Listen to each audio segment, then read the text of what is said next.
Madam Chair, Committee, I want to thank you for the compassion and the kindness that I've witnessed today. This is my first testimony of this sort, and so it's been very interesting for me to watch it. My name is Jim McClain. I am a board member of Texas Impact, and we come supporting Texas Faith for Fair Lending and Good Practices. I want to share a brief story and put a name to the statistics. We brought almost 3,000, a little over 3,000 postcards. You should have a folder before you showing the constituents or the members from your constituents that have returned these postcards. And so I do encourage you to look at that and maybe some names that you want to call and talk to. I want to put one name to this in addition to all that I've heard this morning. His name was Lee.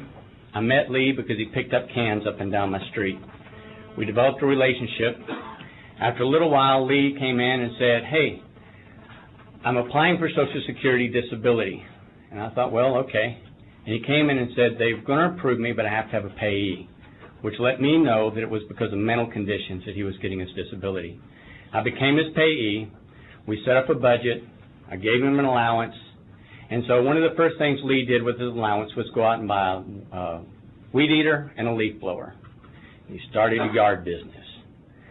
Lee worked in his yard business for a little while, and the next thing Lee came up and he bought him a used lawnmower.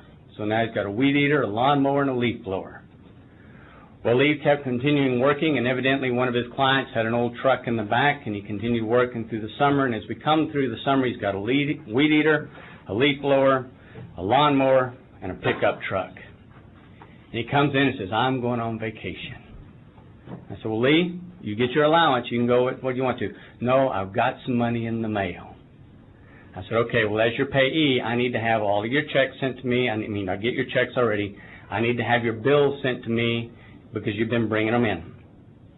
So he brings them in, and I get all of his mail for a little while. And in the mail comes a little brown envelope, window envelope, and right above the little window it says, "Buy U.S. bonds." That's all it says on this envelope.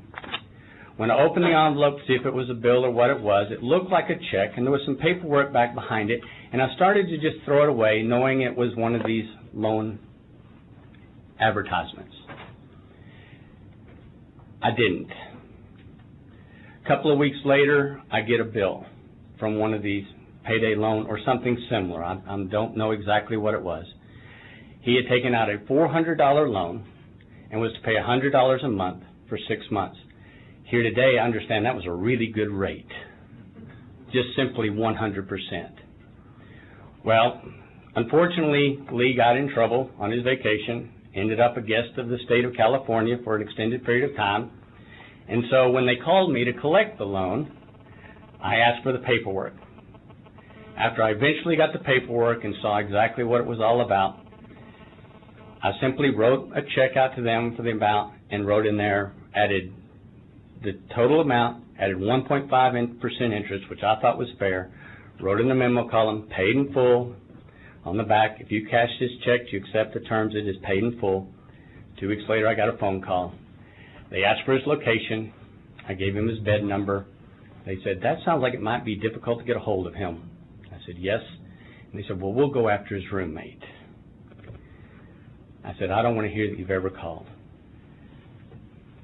There is a problem. His Social Security check, he didn't have the wherewithal to know what he was doing, or they would have sent the check to him.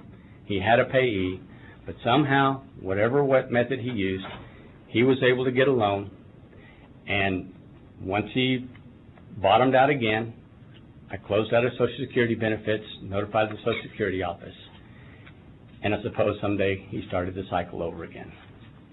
Thank you.